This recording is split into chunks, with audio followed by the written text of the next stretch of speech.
Ahead and get started. My name is Corey Williams, and I work here at the Fayetteville Public Library. I want to welcome you all here today. Just a little housekeeping before we get started. You do have evaluations near or on your seat. If you could fill those out, they do help us decide on what programming that we're going to have for the rest of the year. So we do appreciate your input.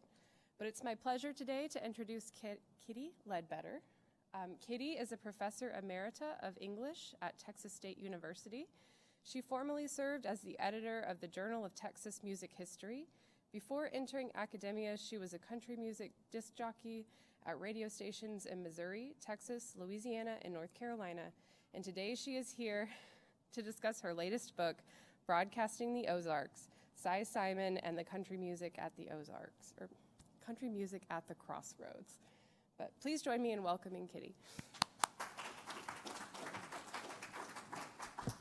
Well, this is going to be fun. I've already nailed you to your seats. You can't leave. And I didn't get to talk to this gentleman over here, so he's not going to like me for very long. I'm going to make friends with him soon.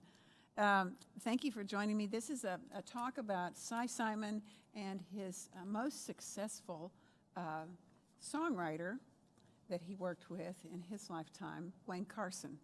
And I don't know if you know anything about Wayne Carson, but you will after I get finished here. Thank you to the University of Arkansas Press folks that came out to hear me today, and to thank for the rest of you that came in. I hope you're probably musicians, maybe music historians, but we'll talk about it together.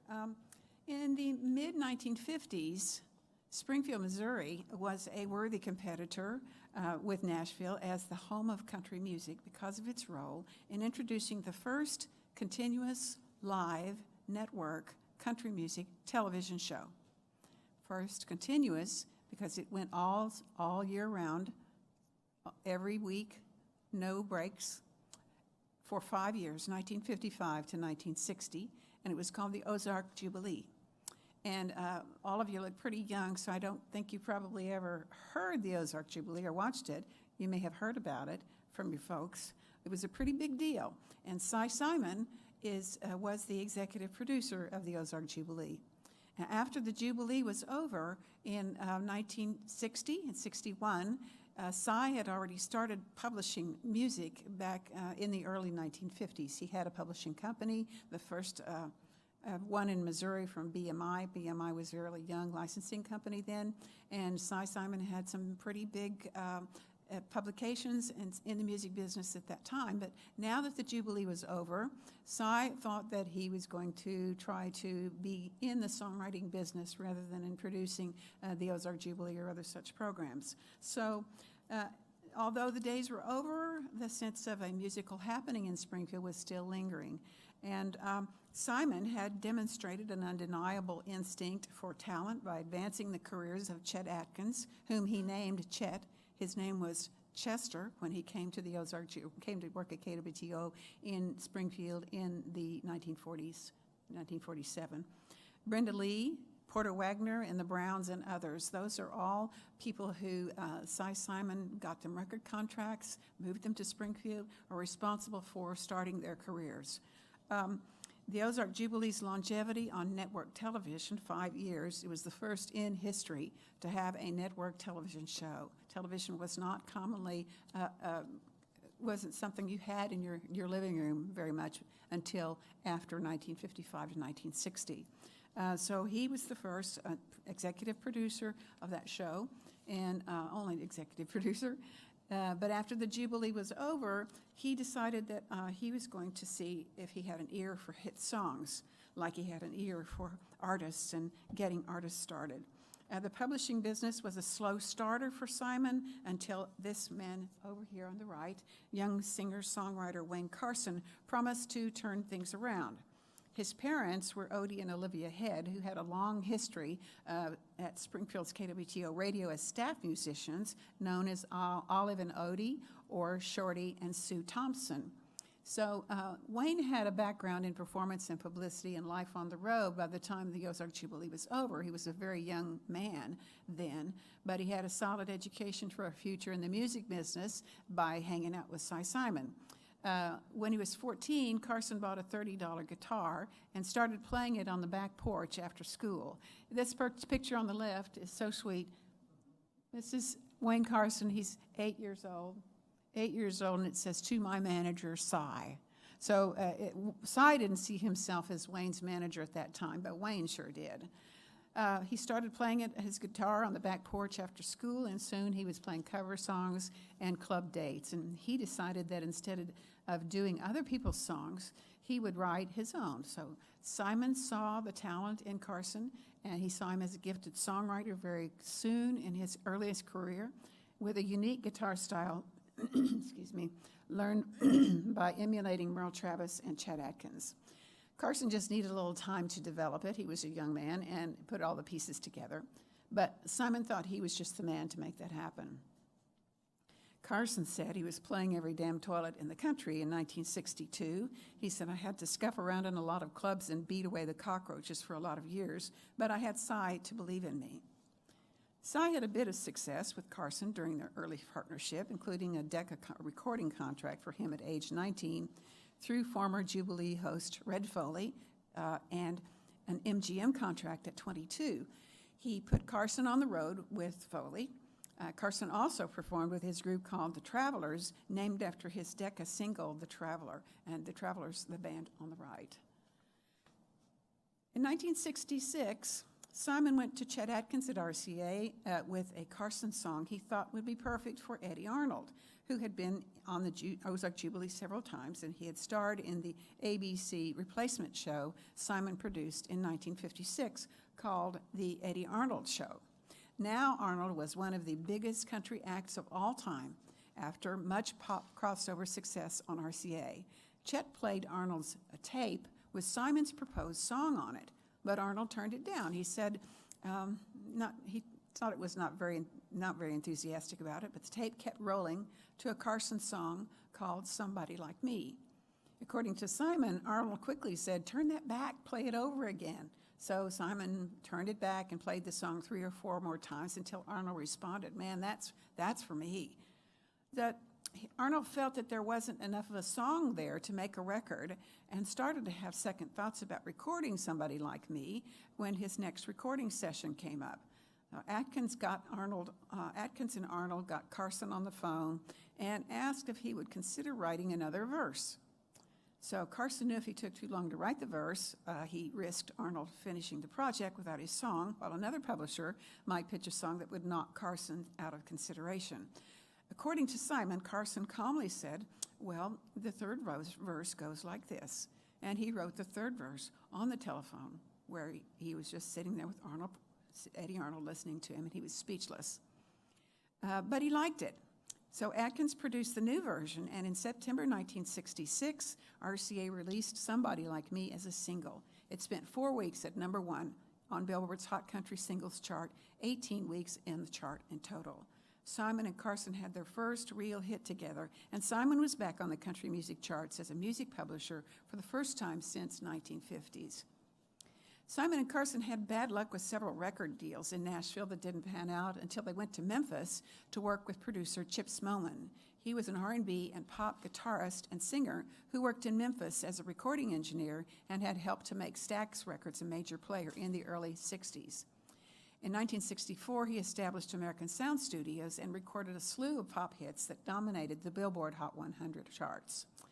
Siman and Carson played some songs for a moment and his new producer protege, Dan Penn, at American Studios and left them a demo tape that included a song that Carson wrote after hearing a song his father wrote with the line, "Give me a ticket for an airplane." Carson's song was called The Letter, and Penn produced the song with a local group named the DeVilles. Does anyone know this song, The Letter? Okay, for the rest of us, you sing it with me? Give me a ticket for an aeroplane. Ain't got time to take a fast train. Lonely days are gone. You know that song now, right? See, I told you knew it. Okay. Well, the smart aleck on the front row, it's Janie Siman, who is Cy Siman's daughter. So pay no attention to her unless she speaks. So the band's name was a problem for Siman and Moman because there were too many English groups around, like the Beatles, The right name came when the group was sitting around in the studio one day, and the one guy says, well, let's see, we could have a contest and have people send in names on a box top or something. Box Tops, that sounds great. Why don't we do that? And that's how they got their name, the Box Tops. Bell Records released The Letter by the Box Tops as a single in the summer of 1967. At first, Siman worried about the song's success on an unknown label, but later said we could no more stop that from being a hit than we could make it a hit. It just immediately took off. Unbelievable. The Letter reached number 1 on the Billboard Hot 100 chart on September 23, 1967, and stayed there for 4 weeks. Cashbox ranked The Letter as the number 1 single of the year. Billboard ranked it as number 2 for that year. It was an international hit, charting in Australia, Belgium, Canada, Ireland, Netherlands, and the UK. The Letter is in the Rock and Roll Hall of Fame's list of 500 songs that shaped rock and roll. Aren't the rest of you ashamed for not knowing that song? The record received 2 Grammy Award nominations and was inducted into the Grammy Hall of Fame. So fast forward to 1970, Joe Cocker recorded a live version of The Letter during his, this one's from the Box Tops there. Joe Cocker came in and recorded a live version of The Letter during his Mad Dogs and Englishmen tour. The single appeared in Billboard's Hot 100 within 2 weeks and eventually topped off at number 7. A&M then released the live album on which it appeared in August, and it certified gold at number 2 on Billboard album charts. The Mad Dogs and Englishmen experience became a classic rock event for fans of 3 generations as re-releases of the album, related concerts, and movie soundtracks appeared into the 21st century. Anybody don't know what Joe Cocker is, who he was? Well, I'm sorry for you. YouTube it. In the 1970s, Gary Stewart was the lucky guy to record a lot of Wayne Carson's songs. Siman and Carson had their biggest run of success with songs recorded by Gary. He was a native of Kentucky. He was writing and playing songs in Florida club bands when he met country singer-songwriter Mel Tillis, who suggested he move from Florida to Nashville. A few Stewart songs recorded by Billy Walker, Cal Smith, Nat Stuckey achieved moderate success, but his own recordings on Corey and Cap labels went nowhere. Stewart became frustrated with Nashville. The labels dropped him and he moved back to Florida. But in 1973, he moved back to Nashville to Mel Tillis' suggestion, and a new exciting future with the RCA record company awaited. And Wayne Carson met Gary Stewart through Siman's old friend Bob Beckham, producer in Nashville, who suggested Roy Day as a producer for Stewart's first album. So Stewart got his first hit when his recording of Drinkin' Thing reached the top 10 in 1974. Siman got fan mail about Drinkin' Thing, and one fan swore that the song would be popular as long as people drink. In the meantime, Stewart had been opening for Conway Twitty shows, and Twitty heard the B-side and asked Stewart if he could record the song, and it became Twitty's 11th number 1 country hit. It stayed on the Billboard country chart for 13 weeks in 1974. Anybody not know who Conway Twitty is? Oh my God. It's not a shameful thing. We'll teach you. Charlie's mad at me now. Oh, good. Okay. You're forgiven. After Drinkin' Thing, Stewart's career mushroomed into a feast of Carson-penned country radio hits, including his first and only number 1 hit, number 1 single, She's Actin' Single, I'm Drinkin' Doubles, in 1975. Carson composed the song while sitting with friends in a Springfield bar, Springfield, Missouri. He noticed an older man sitting at the bar drinking double shots as his female companion was acting single by checking out the other men in the bar, and he reversed the phrase and composed, She's acting single, I'm drinking doubles. Give it to country music. Both of Carson's songs ended up on Stewart's 1975 debut album, which climbed to number 6 on the Billboard chart and became one of the most critically lauded albums of the 1970s. A dead-end record contract became the beginning of a long journey for Siman and Carson's biggest hit. In the late 1960s, Chip Smallman produced several unsuccessful sides with Carson for Monument Records, including a song called Always on My Mind. The nucleus of the song came easily for Carson in Memphis after an argument on the phone with his wife Bridget in Springfield about his lengthy absences from home. He said she was pretty damned irate about it, he recalled. So I tried to calm her down. I said, well, I know I've been gone a lot, but I've been thinking about you all the time. And it just struck me like someone had hit me with a hammer. I told her that real fast that I had to hang up because I had to put that in a song. No wonder they got a divorce. Carson wanted to record it on the Monument Project, but Moman thought it needed a bridge. Mark James, author of Elvis's Suspicious Minds and Hooked on a Feeling for B.J. Thomas, wandered into the studio at some point, as did songwriter Johnny Christopher. And they came up with the bridge Moman wanted. 2 hours later, they were ready to cut the song. Moman was impressed with the rewrite, and they went into the studio to record. And after the session, Carson and Moman were so excited they hopped on Moman's plane the next day and flew to Nashville to play it for Monument's label head, Fred Foster. Unfortunately, Foster didn't think it was a hit. On the trip back to Memphis, Moman told Carson that Foster was going to regret it. And Monument eventually shelved the entire project, including Always on My Mind. When Siman asked the president of Monument why, he said, I wish I could answer that. American Studios' B.J. Thomas recorded a version of the song in Memphis, probably produced by Moman, but it never released either. And Siman was an aggressively committed believer. When he heard a hit, he wasn't going to give up. He never gave up on Always on My Mind. There's Gary. And decided to pitch it to his former Jubilee star, Brenda Lee, through her producer, Owen Bradley. Lee recorded the song, excuse me, and it became the first officially released A-side version in 1972. Preceded a few months by a release as a B-side by R&B artist Gwen McCrae. 7 years later, John Wesley Riles also recorded the song. Carson got acquainted with Elvis Presley in Memphis, and Presley went to Nashville producer Felton Jarvis to record Always on My Mind. When it was released as a single in 1973, the UK ITV poll chose the song as Presley's most popular single of all time, but the song only topped out at number 16 at Billboard. Almost 10 years later, I'm counting the decades, Carson and Siman got a break with Always on My Mind. Willie Nelson had been recording a series of duet albums with artists who helped him along the way, such as former Ozark Jubilee performers Ray Price and Webb Pierce. On one of the duet albums, titled WW2, Chips Moman produced Nelson with Waylon Jennings on a recording of Carson's No Love at All, as a token of gratitude from Jennings to Siman's son Scott, who was a Nashville music business attorney and had settled a legal dispute with Jennings over royalties. So Moman was starting on another one of Nelson's duet albums and called Siman for a Carson song for Willie to do with Merle Haggard. Siman suggested Always on My Mind. Haggard thought the song was too pop and didn't want to do it.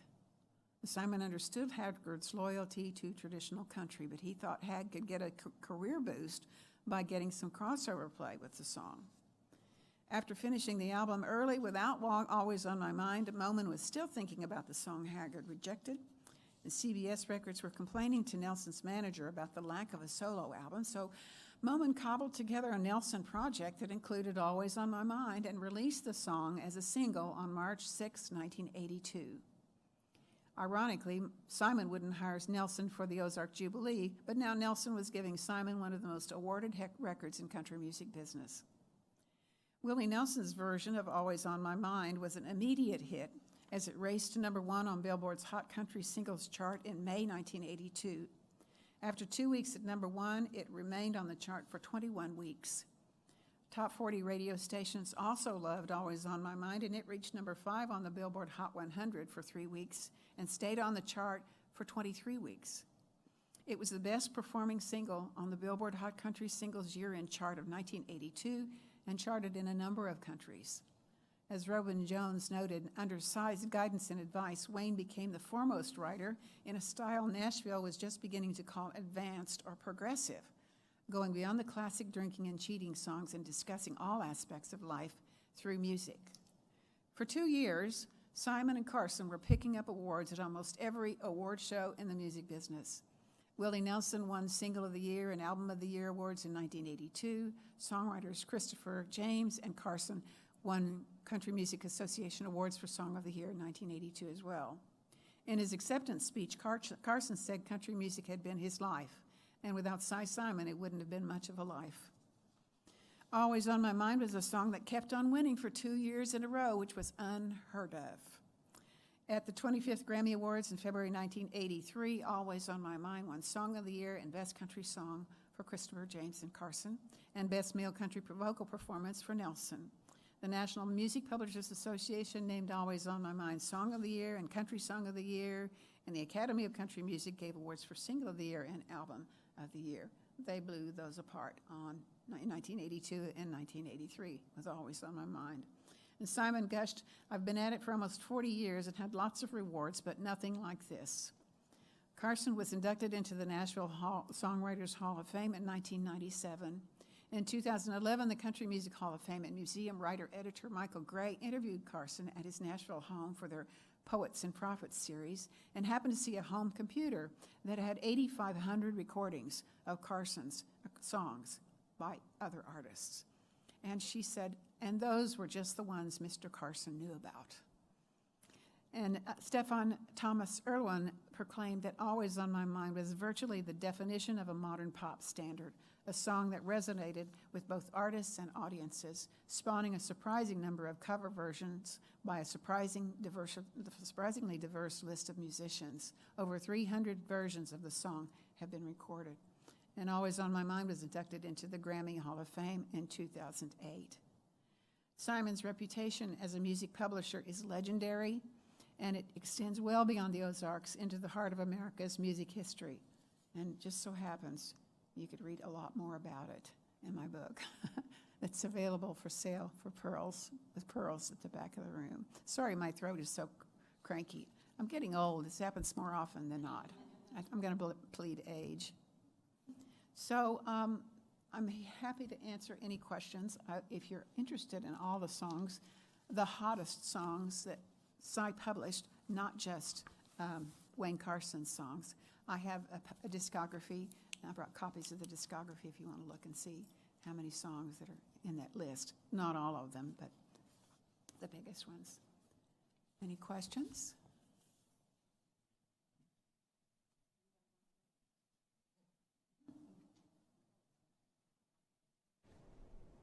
Is there anywhere we can watch Ozark Jubilee? YouTube. YouTube, it's all there? Yeah. Not all of them, I don't think, but a lot of them. That's great. And they're fun Oh, they have? because they're live commercials. Oh, I nice. mean, the commercials. So, yeah, slice of life, right? Oh, yeah. Dead air. Stuff on an easel, they'll have Yeah. logos on an easel. Oh, fun. Oh, it is fun.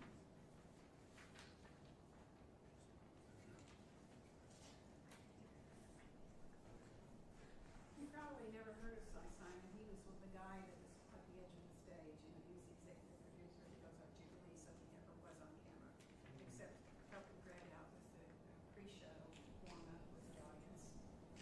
He was quite a guy. He died in 1994. He was a lot of fun. He had cancer, and he when he was getting his chemo, the other cancer patients wanted to be in the cancer ward with him because he was so much fun. He would tell jokes like, let's see, my doctor asked me if I had any stress lately, and I said, stress? I've got as much stress as Dolly's brassiere straps. Oh, he was great. And he talked to those people while They they can't were. hear you. Oh, he talked to those people that were having chemotherapy at the same time he was. And he'd say, okay, now tonight we're going home, everybody stop at the grocery. We're gonna have fried potatoes, pork chops, green beans, and they'd all do it, you know, and the next week they'd talk about it. And just funny stuff like that. He was at the dermatologist one day. Now this is really awful, but it's funny. And he'd started chemo again, but his hair was, he still had his hair, was starting to come out. But these two ladies were in the doctor's office in the waiting room with him, and they said, oh, you have the most beautiful hair. And he said, that. And I thought, Daddy. The rest of Si's story is really interesting. When he was a kid, you know, he played baseball, and he was the bat boy for the Springfield Cardinals baseball team, and then later he played for farm teams as well later. But he was also the driver for talent scout Charlie Barrett in the 1930s, and he traveled all over the country with Charlie Barrett, who's a famous talent scout. And this was at a time when all those great baseball players came into the Cardinals in the 30s. And I can't name them all because I'm not a baseball fan. But Dizzy Dean and Daffy Dean and yeah. George Martin. I don't know Molly. He also had he was a very industrious kid, and he set up a movie theater in his garage. He played Gilroy's Theater had sponsored their baseball teams, and so I'm sure that's where he got projector. And he would show movies, and all the kids in the neighborhood would come, and Si would charge them money if they had it, and if they didn't, he'd show it anyway. And then when he got older, he was booking bands when he was in high school, and he booked big bands at the Shrine Mosque in Springfield. He booked Glenn Miller.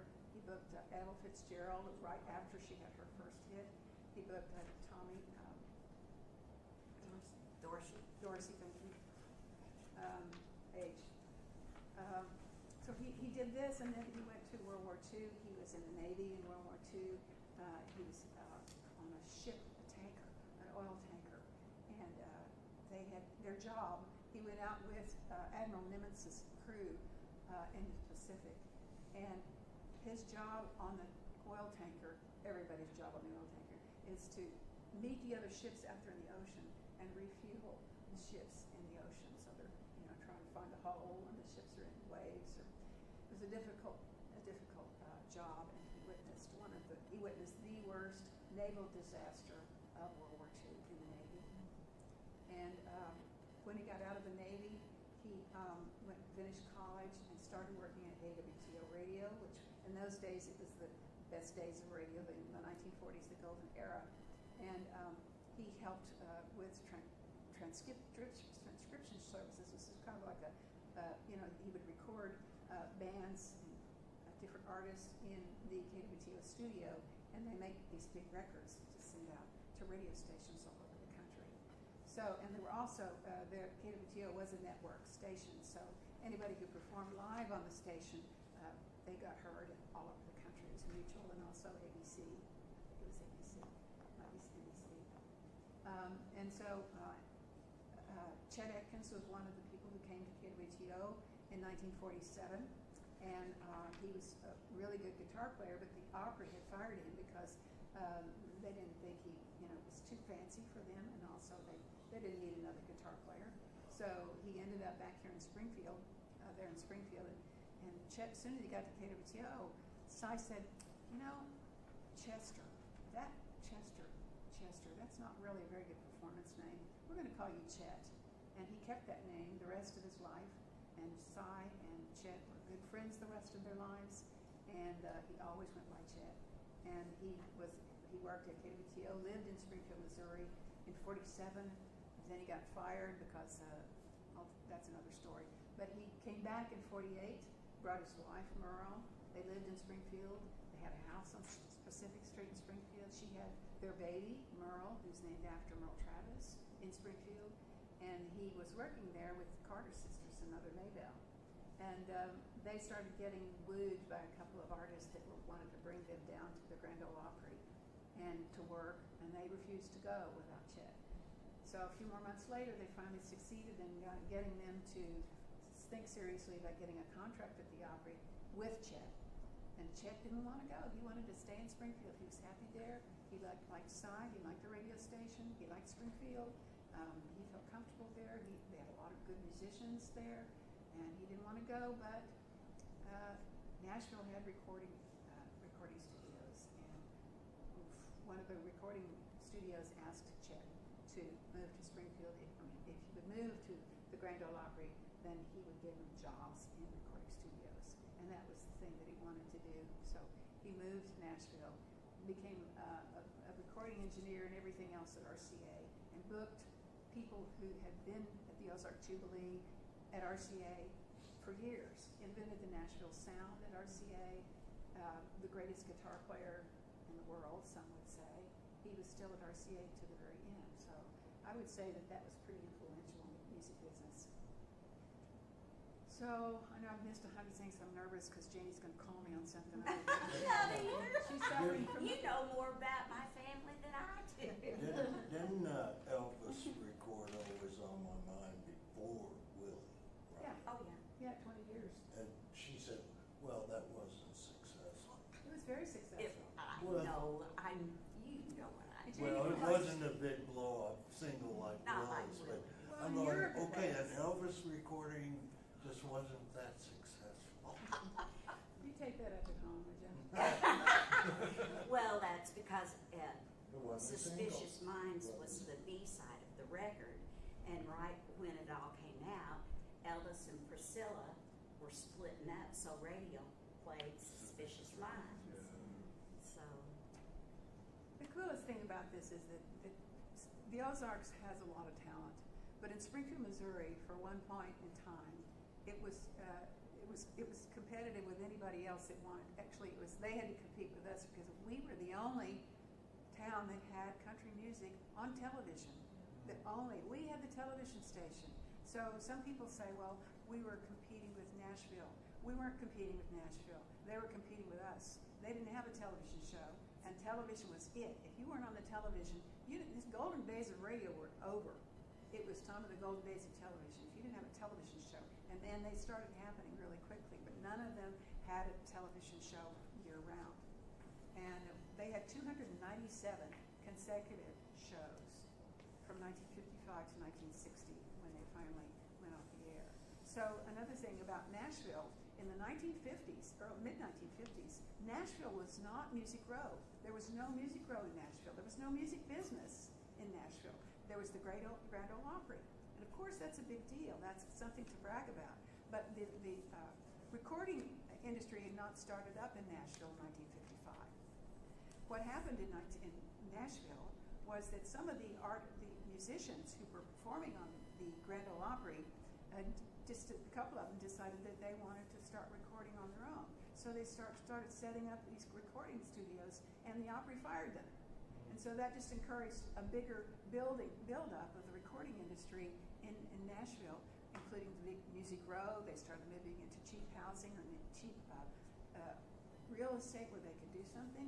And so because they built the recording industry there in Nashville, we could not compete with them. And so the Opry did have a television show in the first year of the Ozark Jubilee, but it was one Saturday night a month. And one Saturday night a month, the Ozark Jubilee could not go on the air. They had to give up their airtime to them. But at the end of the year, the Grand Ole Opry thought, man, this really is an awful lot of money for nothing. They thought this TV thing wasn't going to last. Why should they do this expensive? And they canceled, and they never got back on television until the 1980s. And they certainly weren't doing a continuity show on that. So that's one I think it needs to be readjusted. Another thing that needs to be readjusted, I think Ken Burns needs to redo his country music history. It was a mention, one little bitty mention on that whole series, which is a crime. If you're going to do country music, why don't you talk about country music on television? The Ozark Jubilee, because of the Ozark Jubilee, you wouldn't have any of those television shows that you watched in the 1960s, Beverly Hillbillies, Green Acres, none of those shows. If you were born then, you watched them because they were funny, and they were filmed partly in the Ozarks. The guy that started those were all spawned from the hillbilly nature of the Ozark Jubilee. All of those music shows on the Branson Strip, owe their very existence to the Ozark Jubilee, because that's where the musicians went after the Ozark Jubilee closed down. So this entire industry of country music's beginnings in the 60s and the movement into the 70s came from the Ozark Jubilee. And there's another thing I brought. I didn't bring because I didn't think you'd be interested, but I brought a list of country music stars who performed on the Ozark Jubilee. And the only one who didn't was Hank Snow. The rest of them are now in the Country Music Hall of Fame, performed on the Ozark Jubilee regularly, or at least once or twice. So it was a big deal. People wanted to go there, and they could go to Shreveport, they could go to the Big D in Dallas, they could go all these shows, these barn dance shows were all over the United States, and they traveled on the circuit. And the Ozark Jubilee was the only one that had television. Winner, that's a winner. So we were, I think it's pretty important from a cultural perspective that everybody know about this, and I don't think a whole lot of people do. I'm on a campaign. I agree. I asked if you had any questions, and I just answered all your questions. Do you have any? I thought it was really interesting that when Daddy was about 10 years old and he took an orange crate, put wheels on it, put dry ice in it, and was going around selling popsicles so he could raise enough money for he and his dad to go see the Cardinals play. And one of the places he went to sell popsicles was KWTO radio station. And Ralph Foster was the president of the radio station. And so he went into Ralph's office and gave him his spiel, I'm selling popsicles. And so Uncle Ralph said, okay, I'll buy us all a popsicle. So Daddy went all over KWTO building and sold one to everybody in the building, not just the employees, but people that just happened to be in there.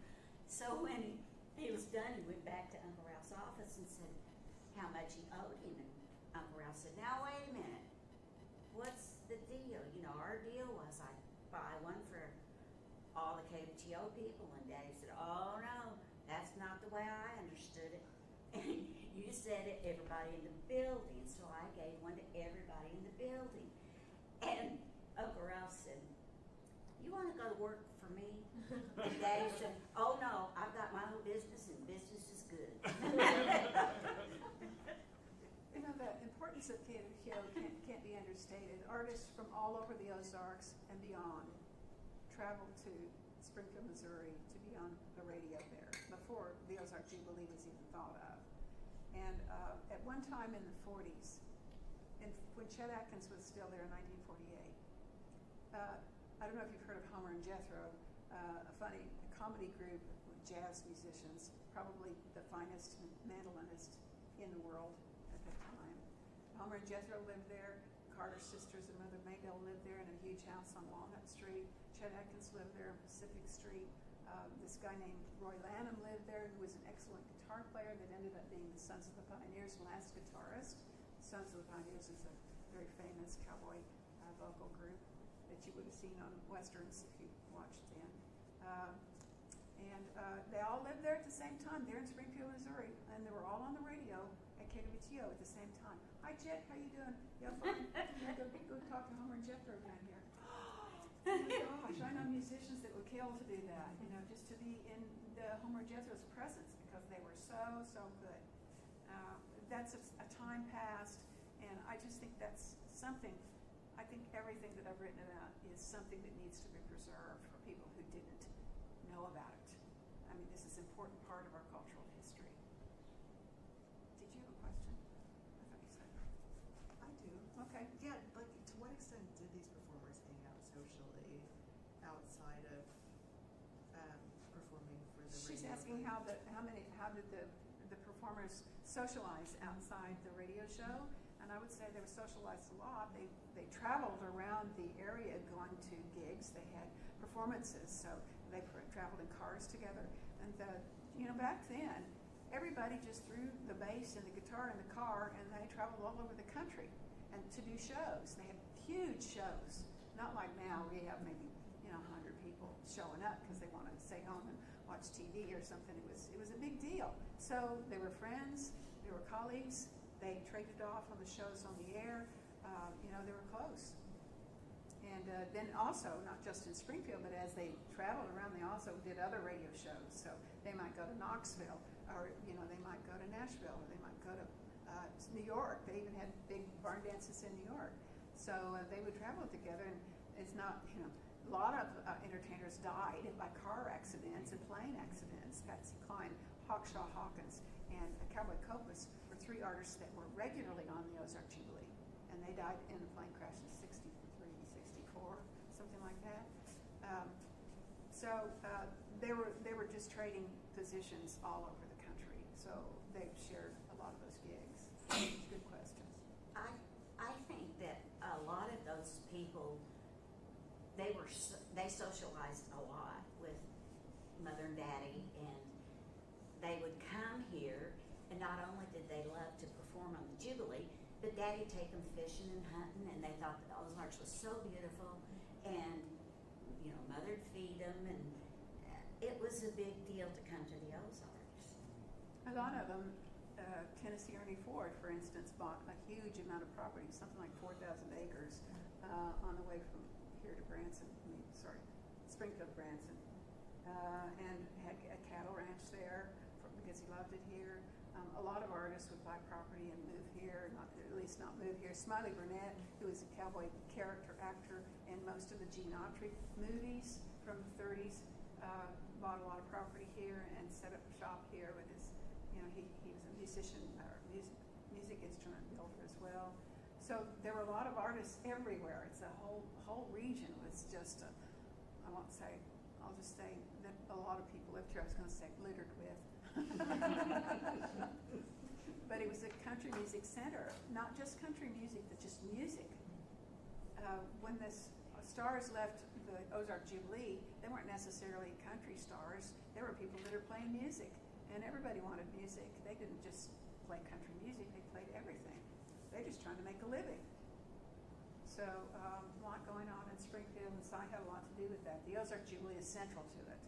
And there were a lot of people who worked on the Ozark Jubilee. They had directors, they had stagehands, they had writers, and as soon as the Jubilee ended, here's another big thing, influence on the Ozarks. Don Richardson, who was the publicity director, who wrote all of their ads and things like that. So when the Jubilee was over, Don came down and got a job at this park that was built right by Marble Cave, and it was just a cave. And he got a job there, and they were going to build this into a bigger park. And the guy that owned the cave said, well, we've got to find a name for this place and what to do here. And Don said, well, let's just have a contest, and I'll give out these silver dollars, and they can bring the silver dollars back and get a prize. And they ended up naming it Silver Dollar City. And those kind of influential things. And then, as I mentioned, the Beverly Hillbillies and all of the other programs came to the Ozarks to tape their shows in Silver Dollar City and in the Ozarks, and that was run across the country and then run in reruns, and we're still seeing them on reruns. I think they had 5 shows the Beverly Hillbillies did in Silver Dollar City taped. So you just go on and on and on. We'll see, how did that happen? Well, let's find out if there's a Jubilee connection, because it was a huge influence. Hee-haw. I guess one of the things I find super interesting about this story that I just heard, we have a rich history, but just the amount of work that goes in from a creation of art all the way to the end in production till there's finally some fruition for an artist. It's like a museum. An artist can hang something in a museum, it's all about what wall he hung it on. Yeah. That gives the true value to the art. And I was heard a story that Elvis Presley, if he wanted to do one of your songs, he would own part of the royalties and half of it. And it's funny, it wasn't a hit for him, but when Willie Nelson records it, the Presley family, Graceland, that institution would get 50% of royalties off of the tune. So it's how the cut gets smaller from Carson down the line. Okay, Elvis is getting some, Simon's getting some, Willie's getting some, and then how many hands were in. And it's just interesting how the industry really, but because it's necessary. Nobody can, in any industry, no matter what it is, nobody can do it themselves. You have production workers, you have people that market it, put it in the window to sell, and some things sell, some things don't. And Simon's job would be to have as many tunes available, just like Dillard's will have as many shirts, and they have to go out to different suppliers flyers and pick out the fabric and jeans, who's gonna sew this together, who's gonna stitch this, who's gonna sing this song, who would, like, it all matters how you frame it. I don't know, I just thought it was really, it's interesting that road that it takes to like actually. And now all the songs belong to some company in Germany. Really? Yeah, because you could buy rights to different things if you think like, oh. Yeah, but they've got it stuffed away somewhere, that's what I hear. They don't dig into the supply, do they? Universal bought out all the record labels pretty much and Universal has everything. Yeah. Universal has it. yeah, which is in a way a shame because they bought up all the publishing and record labels. Universe. Yeah, and they've just got music just sitting. Yeah, they didn't like Michael Jackson, he owns the Beatles, rights to Yeah. the Beatles songs, and like you had heard Paul McCartney try behind the back. It's just you can't own, I guess once you release something in the world, it's not yours anymore. Well, they're starting to let writers get back their publishing.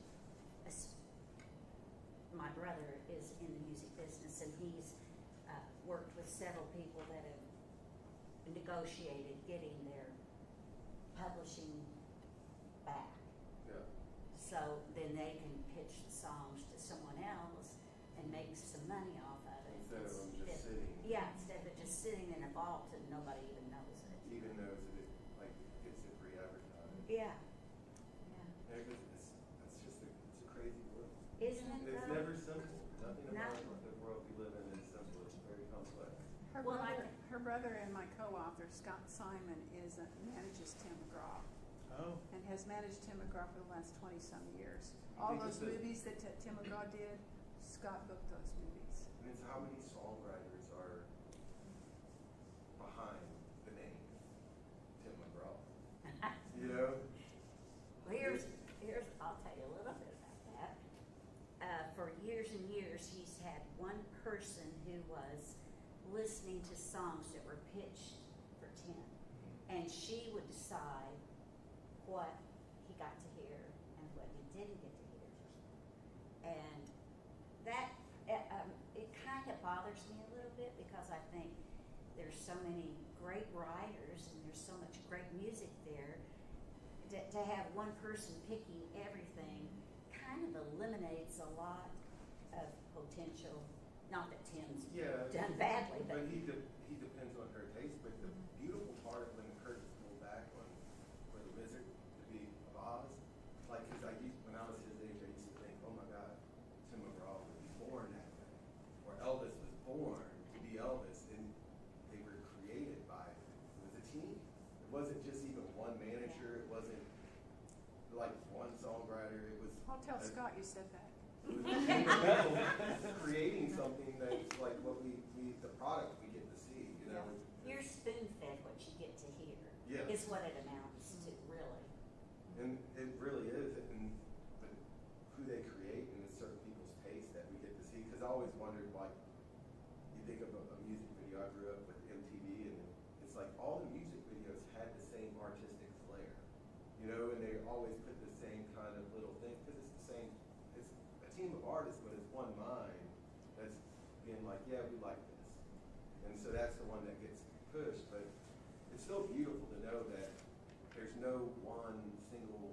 It's a whole business put together. It's a factory of workers that really See, are it's behind changed all this. directions now, see. This is one of the things that Scott will emphasize when he's talking, is that, we were in charge. We used to be in charge. I buy this record, you want me to buy this record.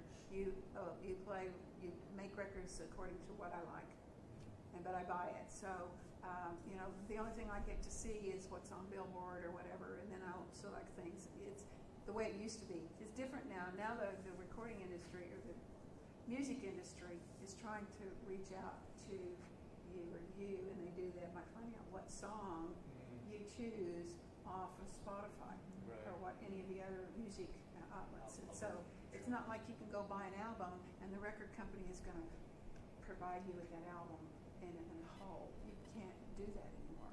You're going to choose your own, in other words. Yeah, the art of an album seems it's long gone. It's more of a release of a single, but like to me, music had an evolution of I had a teacher, he told me, in my day, if you wanted to be a musician, when he was born in 1930, he said, everybody looked at you like you're crazy. And it wasn't a joke to say, keep your day job like you're horrible. It was like, there was no such thing as making a living as a musician. Elvis hasn't hit, like, you didn't have Hank Williams, and he was like, in people's minds, there was like the opera or a minstrel show, you know, and anybody wanting to be a musician, the running joke was you were a door-to-door salesman too. And you really played music out of passion and love, and you would take these little barroom gigs or little dance halls. It's still that way. Yeah, and nobody really, Except nobody's going in them and we're sold used to be somebody would find someone, like going out and listen to live music, and that doesn't happen anymore. and it's just, you don't have the, we're sold the dream of like that it is, like the life of a musician is the, like I guess something happened where it was like, look at me, look how good I am, instead of like where like we listen to even the things that were most popular in early America were minstrel shows where people were doing blackface, you know, and that was like, if we look at musical history, like, because we didn't want to listen to them, we wanted to make fun of them, but we respected the skill they had. And American music is really born from like that. What you want to hear, master? And then walk into the dinner table and like, I will play anything you want, and like, and owners would pay for like their chefs to go to French schools, their musicians to be trained by the best best teachers. It's just, I don't know. It's such Katie, a, I have a sort of related question, in terms of like even your own experience as a DJ and like being a steward, in terms of what came onto the radio and your sense of that in the industry. And what are you asking me? Yeah, just What was it like? sort of, yeah, I mean, well, this idea in terms of shaping taste, shaping what people hear. Yeah, I'm not sure. You know, they might make you think that you're shaping the taste, but they're giving you the music. You know, they're feeding you. I was a music director at 2 radio stations, and so when I was on the radio, you know, you have a top 40 list of your own that you make there at the station, but you're fed that to a certain degree by the promoters from the record labels. So every week the record labels, I had 2 days that I would take calls from the promoters, the record labels, and they'd say, hey Kitty, you know, this Tim McGraw song's really doing well. I think you could move that up a couple if you have play space for it. And I'll send you a couple of jackets for the other jocks on the team, and we'll make sure that Tim gets in your next appreciation show this fall. And, you know, that they don't get to say that all the time, but you know, or they'll say, I did have one promoter say, we're done with that song, you can take that off your list. And I said, well, you know, it's my list. If I want to take it off, I will. But you've got a close relationship with the promoter and the record label, and you want to get things going at the station. You want the station to seem like you're in the middle of the music business. So to that degree, being a music director and working at a commercial radio station, which now they're not anything now is different, but used to be. Your personality radio, so you have stuff to give away, you have events, you have free shows. You know, you've got to have the record labels involved. So if I want to go, if we're doing a Hank Williams Jr. show, which I've done all the major artists, you have to have the record labels involvement. Hank Williams Jr. is going to be there. If you want to get a picture of you and the whole staff in front of the bus with Hank Williams Jr., you've got to have the record label guy, the promoter guy there, and he's going to arrange that with Hank's manager, and you're going to be like you're in the middle of the music business. If they don't like you and you're not doing what you want them to do, or you know, something like that, or you're a small station, you don't have any influence, you're not going to see that. But your picture appears in Billboard, and here's Kitty Ledbetter with Hank Williams Jr. at the recent show and all that stuff. They do articles about you, and that's what you want. It's just for the listeners to think that you are in the country music business, and the listeners listen to your station, and your ratings go up, and you get more money from advertisers, and you get a raise. That's the cycle. That's the connection. It's not that way anymore. You play whatever's on the song list by some person who does the ratings and evaluates the ratings. I don't know how they do it these days, but and you don't work at a radio station. I went to one that I used to work at not long ago, and the whole building was empty. There was no sales staff in the room. It was dark. There's no desk, nobody's at the desk. There's nobody in the studios. The studios are all empty.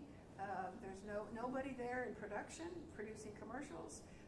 They do it at home on some reel-to-reel or whatever they use now. Or they come in at 7 or 8 in the morning and do the morning show, whatever little piece of that. And the rest of the day is recording shows that are going to play later.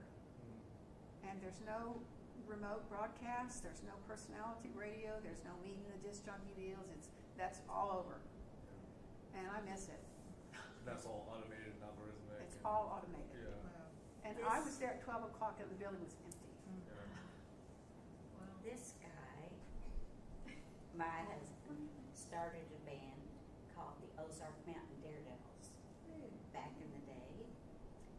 And did you do radio tours when you first started? Yes, Some? yeah. One thing I could tell you about Nashville is all of the songs that are written there before they get to country radio have gone through a filtration system. It's filtered heavily. And it's a shame, as a person that was involved in it, the good music that I know is being written in Nashville that nobody's ever going to hear. And because they look at it, and I see why they do, they look at it like a McDonald's hamburger. They go, man, that song's really great, but it's just not, you can't dance to it or you can't boost to it. It's got to be, and then they also really censor. You can't, you can't. No They've way you always can done say that. that. Oh, yeah. Yeah, they've always done Oh, that. you can't, you shouldn't do that. So nobody can write a "She Left Me" song anymore because that's sexist. Right.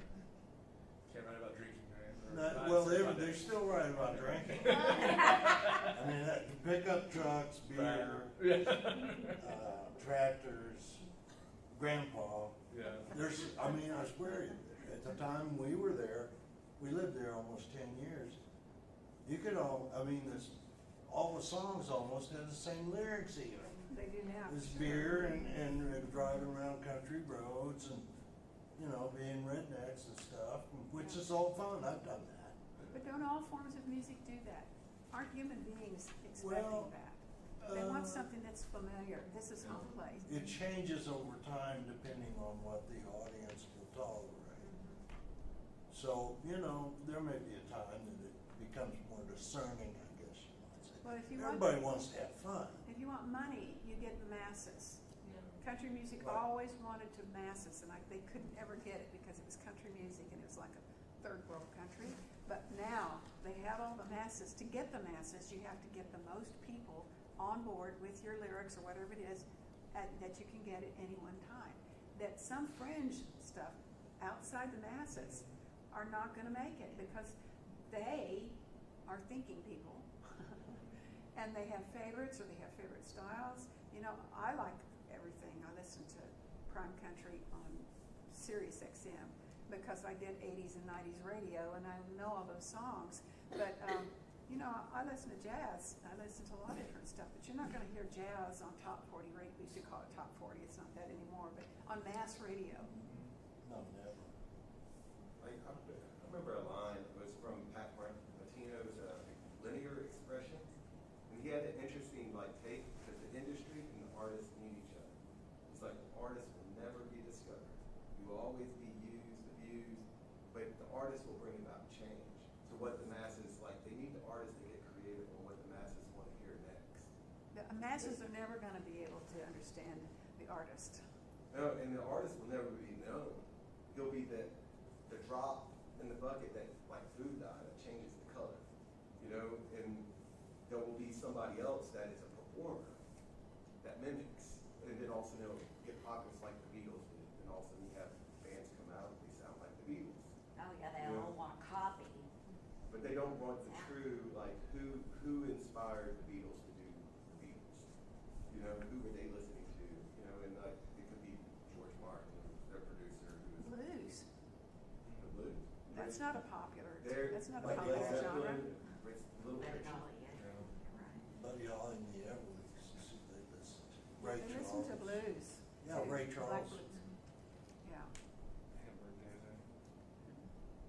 yeah. We're so smart. We're in the fringe groups. We know everything that's cool. Well, I guess my time is up. Thank you so much for coming. Congratulations, girls, and I'll sign somebody else's name on it if you want me to.